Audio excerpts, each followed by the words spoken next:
Primary ಓದುವಾಗ ನಮ್ಮ ಅಕ್ಷರಗಳು ಚೆನ್ನಾಗಿರಬೇಕು ಅಂತ ಟೀಚರ್ಸು ನಮಗೆಲ್ಲ ತಿಳಿಸುವಾಗ ವಾಕ್ಯಗಳನ್ನು ಬರೆಸ್ತಾರೆ. ಉಪ್ಪಿಗಿಂತ ರುಚಿ ಇಲ್ಲ.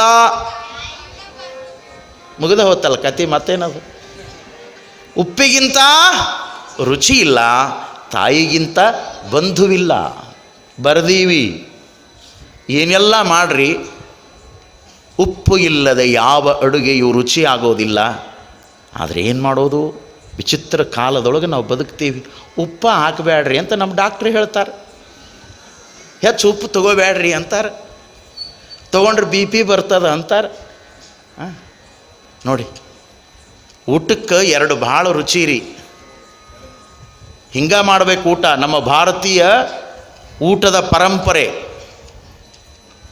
ನಮ್ಮ ಆಯುರ್ವೇದ ಶಾಸ್ತ್ರದೊಳಗೆ ನಮ್ಮ ಪೂರ್ವಜರು ಆರೋಗ್ಯ ಚೆನ್ನಾಗಿ ಇರಬೇಕು ಅಂದ್ರೆ ಈ ಒಂದು 2-3 ಕೆಲಸಗಳನ್ನು ಮಾಡಬೇಕು. ಉಪ್ಪು ಹಿತವಾಗಿ ಮಿತವಾಗಿ ಬಳಕೆಯಾಗಬೇಕು. ಸೈಂದರ ಲವಣ ಅಂತ ಕರೀತಾರೆ ಅದಕ್ಕೆ. ಅದನ್ನು ಅಡುಗೆಯೊಳಗೆ ಬಳಸೋದ್ರಿಂದ ಆರೋಗ್ಯ ಚೆನ್ನಾಗಿರ್ತದೆ. ಗೊತ್ತೇ ಇಲ್ಲ, ಮೆಡಿಸನ್ ಎಲ್ಲ ನಮ್ಮ ಅಡುಗೆ ಮನೆಯಾಗ ಅದಾವ. ಆದರೆ ನಾವು ಮೆಡಿಕಲ್ಗೆ ಹೋದಾಗನೇ ನಮಗೆ ಖುಷಿ ಬರ್ತದೆ. ಯಾಕಂದರೆ ಬಿಲ್ ಕಟ್ಟಿ ತರಬೇಕಲ್ಲ. ಇಲ್ಲಿ ಪುಕ್ಕಟ್ಟೆ ಮನೆಯಾಗಿದ್ದರೂ ನೋ ಯೂಸ್. ನೋಡಿ, ಉಪ್ಪು, ಅದರ ಜೊತೆಗೆ ಊಟಕ್ಕೆ ಶುದ್ಧವಾದ ಹಸುವಿನ, ಆಕಳಿನ, ದೇಸಿ ಹಸುವಿನ ತುಪ್ಪ. ಭಾಳ ಅದ್ಭುತ ಇದು. ಶುದ್ಧವಾದ ದೇಸಿ ಹಸುವಿನ ತುಪ್ಪವನ್ನು ನಿತ್ಯ ಬಳಸ್ತಾ ಹೋದರೆ, ಹಿತವಾಗಿ ಬಳಸಬೇಕಾ? ಮತ್ತು ಬಳಸಂತ ಹೇಳ್ಯಾರ ಅಜ್ಜಾರ ಅಂತ ತಿಳ್ಕೊಂಡು ದಿನ ಒಂದೊಂದು ಗಿಂಡಿ ಹಾಕ್ಕೊಂಡು ಕುಂತ್ರೆ ತಿಳ್ಕೊಳ್ಳೋದ್ರಾಗೂ ಭಾಳ ಮಜಾ ಇರ್ತಾವ್ರಿ. ನಾನು ದಾವಣಗೆರೆಯಲ್ಲಿ ಪ್ರವಚನ ಮಾಡೋ ಮುಂದೆ ಹೇಳಿದೆ, ಭಾರತೀಯ ನಾರಿಗೆ ಹಣೆಗೆ ಹಚ್ಚುವಂಥ ಕುಂಕುಮ ಅದು ಪವಿತ್ರ. ಕುಂಕುಮವನ್ನೇ ಹಚ್ಚಬೇಕು. ಈಗಿನ ಕಾಲದ ತಾಯಂದಿರು ಕುಂಕುಮ ಬಿಟ್ಟಾರ. ಚಲೋ ಕುಂಕುಮ ಸಿಗೋದು ಕಷ್ಟ ಆಗ್ಯದ. ಕೆಮಿಕಲ್ಲು, ಕಲರು ಹಾಕಿದ ಕುಂಕುಮಗಳು ಬಂದಾವ. ಅದರಿಂದ ಸ್ಕಿನ್ ಡಿಸೀಸ್ ಆಗ್ತದಂತ ಹಚ್ಚೋದು ಬಿಟ್ಟಾರ ನಮ್ಮ ತಾಯಂದರು. ಈಗೇನು ಬಂದಾವಂದ್ರೆ ಯಾವಾಗ ಬೇಕು ಆವಾಗ ಇಲ್ಲಿರ್ತಾವ, ಬ್ಯಾಡ ಅಂದ್ರೆ ಗಾಡಿಗಿರ್ತಾವ. ಏನಂತೀರಿ ಅವಕ್ಕೆ? ಶುದ್ಧಾತ ಜೀವನ ಟಿಕಳಿ ಅಂತ ನೋಡ್ರಿ. ಅದು ಎಲ್ಲಿ ಯಾವ ಡಿಕ್ಷನರಿಯಾಗ ಬರ್ದಾರೋ ಏನೋ. ಅವು ಯಾವಾಗ ಬೇಕಾವಾಗ ಹಣಿಮ್ಯಾಗಿರ್ತಾವ, ಬ್ಯಾಡ ಅಂದ್ರೆ ಗಾಡಿಗಿರ್ತಾವ. ವಿಚಿತ್ರ ಅಲ್ಲ? ನಾನು ಅವತ್ತು ಹೇಳಿದೆ, ಭಾರತೀಯ ನಾರಿ ಧರ್ಮಶಾಸ್ತ್ರದ ಪ್ರಕಾರ ಹಣೆ ತುಂಬ ಶ್ರೀ ವಿಭೂತಿಯನ್ನು ಧಾರಣೆ ಮಾಡಿಕೊಂಡು ಯಾವ ತಾಯಿ ಹಣೆಯ ಮಧ್ಯಭಾಗದೊಳಗೆ ವಿಶಾಲವಾಗಿರುವಂಥ ಕುಂಕುಮದ ಬೊಟ್ಟನ್ನು ಇಟ್ಟುಕೊಳ್ಳುತ್ತಾಳೋ, ಆ ತಾಯಿಯ ಕುಂಕುಮದ ಬೊಟ್ಟಿನ ಸೇವೆಯಿಂದ ಗಂಡನ ಆಯುಷ್ಯ ಹೆಚ್ಚಾಗುತ್ತದೆ ಅಂತ ಹೇಳಿದೆ ನಾನು. ಅದರಿಂದ ಮುತ್ತೈದೆಯ ಸೌಭಾಗ್ಯ ಭಾರತೀಯ ನಾರಿಗೆ ದೊರೀತದೆ ಅಂತ ಹೇಳಿದೆ ನಾನು. ಎಷ್ಟು ವಿಶಾಲವಾಗಿ ಹಚ್ಕೊಳ್ತೀರಿ ಅಷ್ಟು ಭಾಳ ಚಲೋ ಅಂತ ನಾ ಹೇಳಿದೆ. ಮರುದಿನ ಒಬ್ಬ ಹೆಣ್ಮಗಳು ಪ್ರವಚನಕ್ಕೆ ಬರೋ ಮುಂದೆ ಮಾರಿ ತುಂಬ ಹಚ್ಕೊಂಬಂದ. ನಾನು ಹೇಳೀನಿ ಹಣ್ಯಾಗ, ಯವ್ವ ದೊಡ್ಡದಾಗಿ ಹಚ್ಕೊಂಬ ಅಂದ್ರೆ ಮಾರಿ ತುಂಬ ಹಚ್ಕೊಂಡು ಬಂದು ಅಜ್ಜವ್ರು ಹೇಳಿದ್ದು ನಾ ಪಾಲಿಸಿನಿ ಅಂತ ಎದುರಿಗೆ ಕೂತ. ನಾನಂದೆ, ಗುಡಿ ಹಾಕೊಂಡು ದುರ್ಗವು ಇಲ್ಲಿ ಯಾಕೆ ಬಂದಾಳ ಅಂದ. ಕೆಂಪು ಮಾರಿ ಮಾಡ್ಕೊಂಡ. ಏನು ತಾಯಿ ಇದು ಅಂತ ಕೇಳಿದರೆ, ಅಪ್ಪ ಅವರ ನಿನ್ನೆ ನೀವೇ ಹೇಳಿದ್ರಲ್ರಿಪ್ಪ, ಎಷ್ಟು ಕುಂಕುಮ ವಿಶಾಲವಾಗಿ ಹಚ್ಕೊಂಡು ಬರ್ತಾರೆ, ಅಷ್ಟು ಚಲೋ ಗಂಡನ ಆಯುಷ್ಯ ವೃದ್ಧಿ ಆಗ್ತದೆ ಅಂತ ಹೇಳಿದ್ರಿ. ಅದಕ್ಕೆ ನಾ ಮಾರಿ ತುಂಬ ಹಚ್ಕೊಂಡ್ಬಂದೀನಿ. ಯವ್ವ ನಾ ಮಾರಿ ತುಂಬ ಅಂತ ಹೇಳಿಲ್ಲ. ದೇವರು ಕೊಟ್ಟ ಹಣೆಯ ಮಧ್ಯಭಾಗದೊಳಗೆ ಕುಂಕುಮ, ಅದು ಭಾರತೀಯ ನಾರಿಗೆ ಶೃಂಗಾರ. ನಮ್ಮ ನಿತ್ಯದ ಆಚರಣೆಯಲ್ಲಿಯೂ ಕೂಡ ಜೀವನದ ಧರ್ಮವನ್ನು ವಿಚಾರಪೂರ್ಣವಾಗಿ ತಿಳಿಸಿಕೊಟ್ರು.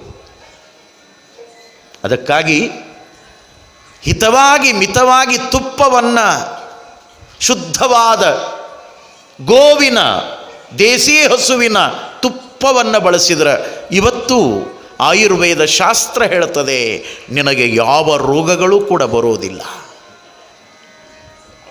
ಆದರೆ ಏನು ಮಾಡಲಿಕ್ಕಾಗ್ತದೆ? ಇವತ್ತು ಒಳ್ಳೆಯದು ಸಿಗೋದೇ ಕಷ್ಟ. ಒಳ್ಳೆಯದರ ಹೆಸರಿನ ಮೇಲೆ ಬರೀ ಡುಪ್ಲಿಕೇಟೇ ಸಿಗುವಂಥ ಕಾಲ ಇದು. ನಾನು ಬಹಳ ಜನರಿಗೆ ಹೇಳ್ತೀನಿ, ಉಪ್ಪು ತಂದ್ರೆ ಹಿಂಗೆ ಮಾಡ್ತಾರೆ, ಬೇಡ ಅಂತಾರೆ. ತುಪ್ಪ ನೀಡಕ್ಕೆ ಹೋದ್ರೆ ಹಿಂಗಂತಾರೆ. ಉಪ್ಪ ತುಪ್ಪ ಎರಡೂ ಬಿಟ್ಟವ್ರು ಗಪ್ಪು ಹೋಗ್ಬೇಕಂತ ಹೇಳ್ತೀನಿ. ಇಲ್ಲಿರೋದು ಅವಶ್ಯ ಇಲ್ಲ. ಜೀವನದ ರುಚಿ ಸ್ವಾದವೇ ಹೋದ ಮೇಲೆ ಇದ್ರೇನು ಬಿಟ್ರೆ ನೋಡಿ ಎಷ್ಟು ಚೆನ್ನಾಗಿ ಈ ಮಾತುಗಳು. ಊಟಕ್ಕೆ ರುಚಿ ಕೊಡುವುದು ಉಪ್ಪಾದರೆ ಜೀವನಕ್ಕೆ ಬೆಲೆ ತರುವುದೇ ಧರ್ಮ. ಜೀವನಕ್ಕೆ ಬೆಲೆಯನ್ನು ತರುವುದು, ಕಿಮ್ಮತ್ತನ್ನು ತರುವುದು, ಗೌರವವನ್ನು ತರುವುದು. ನಿನ್ನ ಬದುಕು ನಿಜವಾಗಲೂ ಕೂಡ ಮುಕ್ತಿಯ ಸಾಮ್ರಾಜ್ಯದ ಬದುಕಾಗಬೇಕಾದರೆ ನಿನ್ನ ಬದುಕಿಗೆ ಬೇಕು ಧರ್ಮ, ಧರ್ಮದ ಸಂಸ್ಕಾರ. ಸುಭಾಷಿತಕಾರರು ಬಹಳ ಚೆನ್ನಾಗಿ ಕೆಲವು ಉದಾಹರಣೆಗಳನ್ನು ಕೊಡ್ತಾರೆ. ಪರೋಪಕಾರಾಯ ಫಲಂತಿ ವೃಕ್ಷಃ, ಪರೋಪಕಾರಾಯ ವಹಂತಿ ನದ್ಯಃ, ಪರೋಪಕಾರಾಯ ದುಹಂತಿ ಗಾವಃ, ಪರೋಪಕಾರಾರ್ಥಂ ಇದಂ ಶರೀರಂ.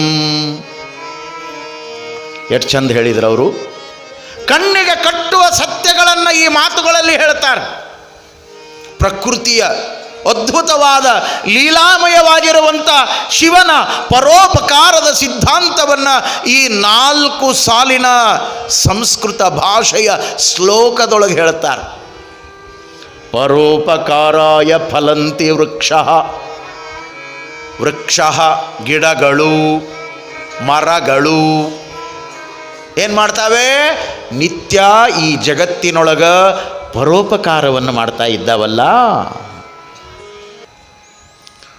ಒಂದು ಮನೆಯನ್ನು ಕಟ್ಟಿದ ಮೇಲೆ ಮನೆಯ ಮುಂಭಾಗದಲ್ಲಿ 1, 2, 4 ಸಸಿಗಳನ್ನು ನೆಡಬೇಕು. ಮನೆ ಕಟ್ಟೋದೇ ಬಹಳ ಮುಖ್ಯ ಅಲ್ಲ, ಮರಗಳನ್ನು ನೆಡುವುದು ಬಹಳ ಮುಖ್ಯ. ಇವತ್ತು ಆಕ್ಸಿಜನ್ ಇಲ್ಲ ಅಂದರೆ ನಮ್ಮ ಬದುಕೇ ಇಲ್ಲ. ವೃಕ್ಷೋ ರಕ್ಷತಿ ರಕ್ಷಿತಃ. ವೃಕ್ಷಗಳನ್ನು ಯಾರು ರಕ್ಷಣೆ ಮಾಡ್ತಾರೆ ಅವರನ್ನು ವೃಕ್ಷಗಳು ರಕ್ಷಣೆ ಮಾಡ್ತಾವೆ. ನೋಡಿ ಅವು ಎಷ್ಟು ಉಪಕಾರವನ್ನು ಮಾಡ್ತಾವೆ ಅಂದರೆ, ಒಂದು ತೆಂಗಿನ ಸಸಿಯನ್ನು ತಂದು ನೆಡ್ತೀರಿ, ಅದು ಬೆಳಕೋತ ಹೋಗ್ತದೆ. ಅದಕ್ಕೆ ನೀವೇನು ಮಿನಿರಲ್ ವಾಟರ್ ಕೊಡಂಗಿಲ್ಲ, ಬಿಸ್ಲೇರಿ ಕೊಡಂಗಿಲ್ಲ, ಫಿಲ್ಟರ್ ವಾಟರ್ ಕೊಡೋದಿಲ್ಲ. ಕೈ ತೊಳ್ಕೊಂಡ ನೀರ, ಕಾಲು ತೊಳ್ಕೊಂಡು ನೀರ, ಮುಸುರಿ ತಿಕ್ಕಿದ ನೀರ, ಬಟ್ಟೆ ತೊಳೆದ ನೀರ ಗಿಡಕ್ಕೆ ಹೋಗಂಗೆ ಮಾಡಿರ್ತಾರೆ. ಮತ್ತು ಎಕ್ಸ್ಟ್ರಾ ಎಲ್ಲಿ ತಂದು ಹಾಕೋದು, ಇದು ಕುಡಿದು ಬೆಳೀಲಿ ಅಂತ ಅದನ್ನು ಕಳಿಸ್ತಾರೆ. 4 ವರ್ಷ ಬೆಳೆದು 5ನೇ ವರ್ಷಕ್ಕೆ ಅದೇನು ಮಾಡ್ತದಂದ್ರೆ, ಇವರು ನನ್ನನ್ನು ಕಾಳಜಿ ಮಾಡ್ಯಾರ, ನನಗೆ ಪ್ರೀತಿ ತೋರಿಸ್ಯಾರ, ನನಗೆ ನೀರು ಉಣಿಸ್ಯಾರ, ನೀರು ಕುಡಿಸ್ಯಾರ, ನನ್ನ ಬೆಳೆಸ್ಯಾರ ಅಂತ ತಿಳ್ಕೊಂಡು ಅದು ಏನು ಮಾಡ್ತದಂದ್ರೆ 5 ವರ್ಷಕ್ಕೆ ಅದ್ಭುತವಾದ ತೆಂಗಿನ ಕಾಯಿಯೊಳಗೆ ಎಳೆನೀರನ್ನು ತುಂಬಿ ನಿಮ್ಮ ಉಪಕಾರ ತೀರಿಸ್ತದ ಒಂದು ತೆಂಗಿನ ಮರ.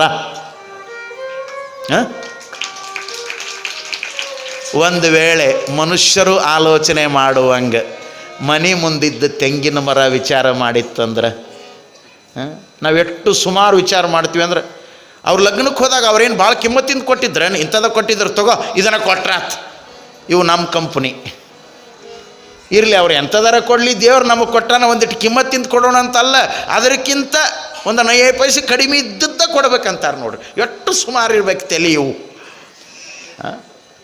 ಮತ್ತು ಇಲ್ಲಿ ಸುದ್ದಿ ಅಲ್ರೇ, ನಾನು ನೋಡಿದ್ದು ಆ ಕಡೆದು ಹೇಳಕತ್ತೀನಿ. ನೀವು ತಪ್ಪು ತಿಳ್ಕೊಬೇಡ್ರಿ. ವಿಚಾರ ಮಾಡ್ರಿ.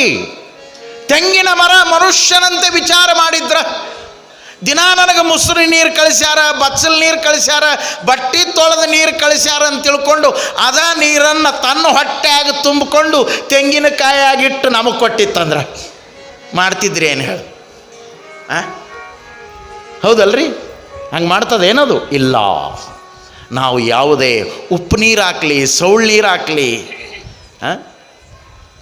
ಯಾವುದೇ ಹಾಕಲಿ, ಅದನ್ನು ಕುಡಿದು ಮರಳಿ ನಮಗೆ ಕೊಡುವಾಗ ಅದು ಪರೋಪಕಾರದ ಕಲ್ಯಾಣದ ಗುಣದಿಂದ ಎಳೆನೀರನ್ನು ಕೊಡ್ತದ, ತಿಳಿ ನೀರನ್ನು ಕೊಡ್ತದ.